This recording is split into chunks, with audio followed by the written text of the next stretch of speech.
स्वागत है दोस्तों एक बार फिर से आपका अपने YouTube चैनल योगेंद्र टाइम्स पर। आशा करते हैं आप लोग स्वस्थ होंगे, व्यस्त होंगे और पढ़ाई कर रहे होंगे।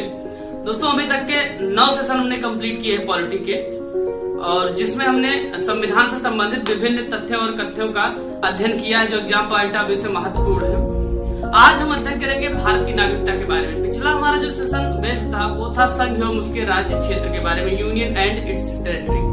उसके बारे में हमने विस्तृत चर्चा की। आपने जाना कि भारत का नाम इंडिया और भारत दो नाम से उल्लिखित है। उसके अंतर्गत कौन कौन से क्षेत्र होंगे। अगर बाहर के क्षेत्र को हमें अपने देश में लाना है तो अनुच्छेद 2 के तहत लाएंगे।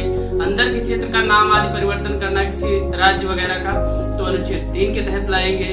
ठीक, तो आज हम उससे आगे बढ़कर नागरिकता के मुद्दे पर बात करते हैं, किस तरीके से आप भारत के नागरिक बन सकते हैं। ठीक है, तो इससे पहले थोड़ा सा ये जानते हैं कि व्यक्तियों का जो राज्य के परिप्रेक्ष्य में वर्णन होता है वो कितने तरीकों से होता है। अगर हम व्यक्तियों के क्रम को देखें तो व्यक्ति राज्य के सापेक्ष में 2 तरीके से होते हैं, एक तो नागरिक, दूसरे गैर नागरिक या सामान्य भाषा में जिन्हें हम विदेशी कहते हैं। ठीक है, अब विदेशियों के प्रकार में भी कई तरीके से उनका वर्णन किया जाता है। और नागरिकों के होते क्या है, कुछ विशेष अधिकार और कर्तव्य होते हैं जिसके कारण उन्हें वरीयता दी जाती है। ठीक है, तो आइए शुरू करते हैं आज के सेशन को। और सेशन को आप पूरा देखें, ज्यादा से ज्यादा लोगों तक शेयर करें, और अगर अभी तक आपने हमारे चैनल को सब्सक्राइब नहीं किया तो सब्सक्राइब करें और बने रहे हमारे साथ, पूरे सेशन का आनंद लें।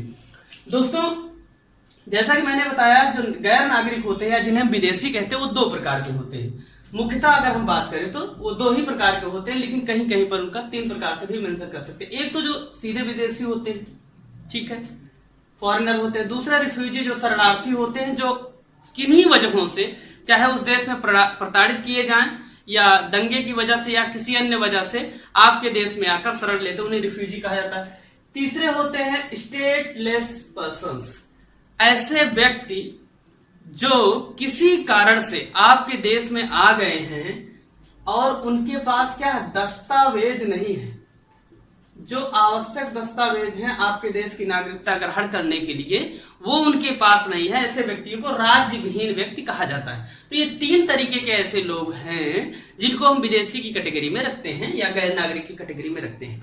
अब देखिए है क्या भैया, आप नागरिक बनेंगे अगर भारत के, तो भारत आपको कुछ अधिकार देगा और आशा करेगा कि आप उन अधिकारों का इस्तेमाल अच्छे से करेंगे, और साथ ही साथ आप पे जिम्मेदारी स्वरूप वो कर्तव्यों का भी निर्वहन की बात कहेगा। ठीक है, तो आइए थोड़ा सा चर्चा करते हैं कि भारत की नागरिकता लेने के लिए आपको कौन कौन सी व्यवस्था दी गई है। सबसे पहले देखिए, जो सामान्य टर्म में इसमें प्रश्न पूछा जाता है कि नागरिकता संविधान के किस भाग में उल्लिखित है।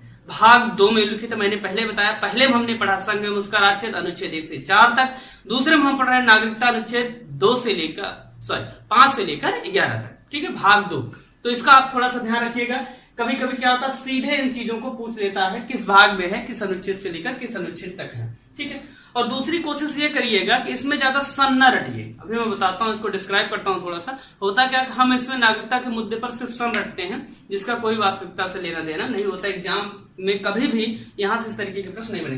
देखिए आइए थोड़ा सा चर्चा करते हैं किस तरीके से आप नागरिकता ले सकते हैं। पहला है जन्म के आधार पे, आप यहीं पैदा हुए हो, माता पिता आपके भारतीय हो, कोई उनमें से एक हो, तब भी आप भारत के नागरिक हो जाएंगे। वंशानुगत, मान लीजिए आप कहीं पर जन्म लेते हैं, अमेरिका, कनाडा, कहीं किसी भी देश में विदेश में आप जन्म लेते हैं, लेकिन आपके माता पिता क्या है, भारतीय हैं।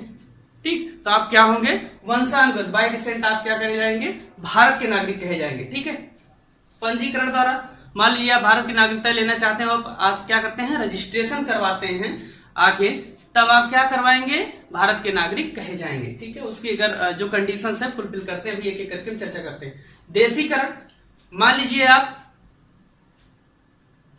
देखिए 2 टर्म है यहाँ पे, इसको मैं थोड़ा सा, पंजीकरण और देशीकरण। पंजीकरण और देशीकरण में अंतर मात्र सिर्फ इतना, अगर पंजीकरण आप करवाते हैं तो 5 साल से आप भारत में रह रहे हो, और देशीकरण करवाते हैं तो पिछला 10 साल से आप भारत में रह रहे हो। अंतर क्या है, इसको अभी हम चर्चा करते हैं। मान लीजिए कोई एक ऐसा क्षेत्र है जिसको भारत ने अपने अंतर्गत शामिल किया अनुच्छेद 2 के तहत। मैंने अनुच्छेद 2 का मेंशन किया, इसका मतलब सीधा सा है कि कोई बाहरी क्षेत्र था जो अभी तक भारत के राज्य क्षेत्र के अंतर्गत नहीं आता था, उसको भारत ने लिया। जैसे मान लीजिए उस समय लिया था 1975 में सिक्किम को 22वें राज्य के रूप में जो शामिल किया गया। इसको आप रिवाइज करते रहिए, हमेशा बार बार पढ़ते रहिए। ठीक है। 36वें संविधान संशोधन 1975 द्वारा सिक्किम को 22वें राज्य के रूप में शामिल किया गया। तो अब वहां की नागरिकों को जो नागरिकता दी गई किसके तहत दी गई होगी? नए क्षेत्र सम्मेलन के तहत, ठीक है। अब भैया देखिए इसका आशय क्या है। पहला, जैसे कि मैंने बताया कि जन्म से नागरिकता लेंगे। अगर आप 26 जनवरी 1950 से लेकर 1986 के बीच जन्मे हैं, इसका आशय थोड़ा सा मैं बता दूं। 26 जनवरी 1950 डेट इसलिए मेंशन की गई कि आप देख रहे हैं संविधान पूर्णतः लागू हो रहा है। कहा गया अगर आप इस दिन अर्थात 26 जनवरी 1950 या इसके बाद भारत में जन्म लिए तो आप भारत के नागरिक कहे जाएंगे। फिर हुआ क्या? हुआ ये कि जो विदेशी थे अर्थात पाकिस्तानी और अफगानिस्तान वगैरह के जो नागरिक थे वो इसका गलत तरीके से इस्तेमाल करने लगे। चूंकि पाकिस्तान भी हाल ही में बना था, वहां के नागरिक भारत की नागरिकता लेने लगे। तो 1986 में भारत सरकार को नागरिकता अधिनियम 1955 में संशोधन करना पड़ा। याद रखिएगा, मैंने पहले ही सेशन में बात की थी कि जितने भी संविधान में प्रावधान किए गए हैं उनको बाद में अधिनियमित किया गया है। तो नागरिकता अधिनियम 1955 बनाया गया, जिसके तहत ये सारी चीजें बाद में मेंशन की किस किस तरीके से आप नागरिक हो सकते हैं या क्या नियम कानून होंगे। तो उसमें संसद ने संशोधन किया 1986 में, क्योंकि लोग गलत तरीके से नागरिकता का इस्तेमाल कर रहे थे, ठीक है। वंशानुगत वंश के आधार पर अगर है तो आप 26 जनवरी 1950 तक अगर आप इस तरीके से हैं कि आपके माता या पिता में से कोई एक भारतीय है तो आप ले सकते हैं। पंजीकरण, अगर आप 5 साल से अधिक समय से भारत में रह रहे हैं तो आप पंजीकरण करवा सकते हैं, ठीक है। देशीकरण 10 साल से, देशीकरण में होता क्या, कई तरीके के इसमें नागरिक आते हैं जो आपके यहाँ नागरिकता ले सकते हैं, ठीक है।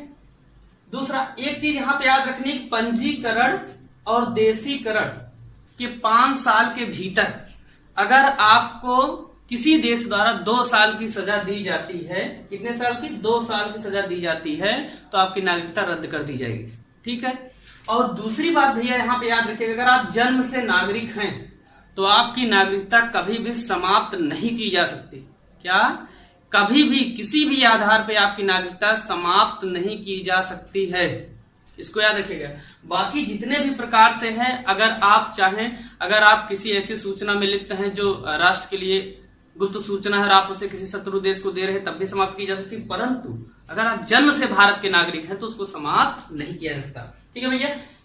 उसके बाद नए क्षेत्र के सम्मेलन के आधार पर शामिल किया जाता है। ये 5 आधार ऐसे हैं जिनको आप बेस बना के भारत के नागरिक हो सकते हैं। देखिए, भारत के नागरिकों को कुछ विशेष अधिकार दिए गए हैं आर्टिकल्स के तहत, जिसको बार बार पूछा जाता है पॉलिटी के सेक्शन में। 15, 16, 19, 29 और 30, इसको याद रखिएगा। 15, अनुच्छेद 15 भारतीय नागरिकों को दिया गया। सिर्फ अगर आप भारत के नागरिक हैं तभी आपको अनुच्छेद 15 का अधिकार होगा।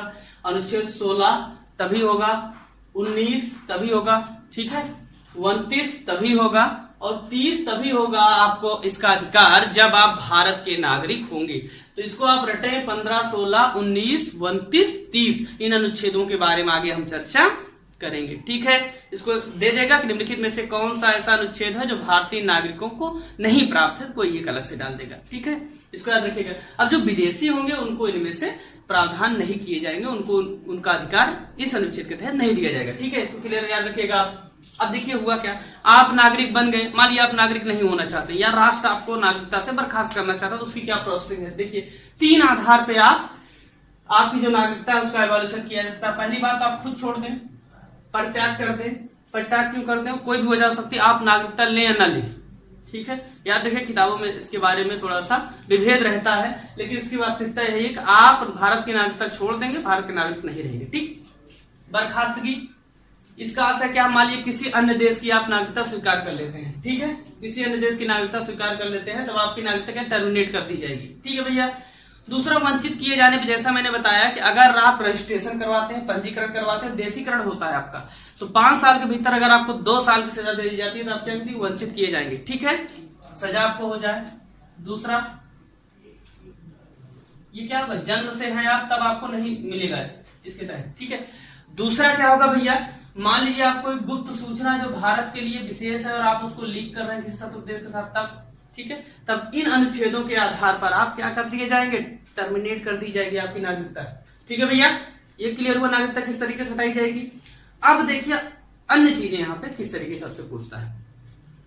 यहाँ से पूछता इस तरीके से है कि कभी कभी आपसे कोई एक अनुच्छेद इनमें से पूछ लेता है। अब इन अनुच्छेदों को रटने के तहत हम क्या करते हैं कि हम सन को रटते हैं। इसमें जो सन किताबों में मेंशन किया गया है, याद रखें आज तक कभी भी एग्जाम में इस तरीके के प्रश्न नहीं पूछे गए जहां आपसे सन पूछा गया हो। ठीक है, सीधे आप अनुच्छेदों को रटेंगे। अनुच्छेद 5 क्या है? जिस समय भारत का संविधान लागू हो रहा है उस समय आपकी नागरिकता के बारे में प्रावधान कहा गया। सारे लोग जो लोग भारत में हैं वो भारत के नागरिक कहे जाएंगे। ठीक है, 6 में क्या है?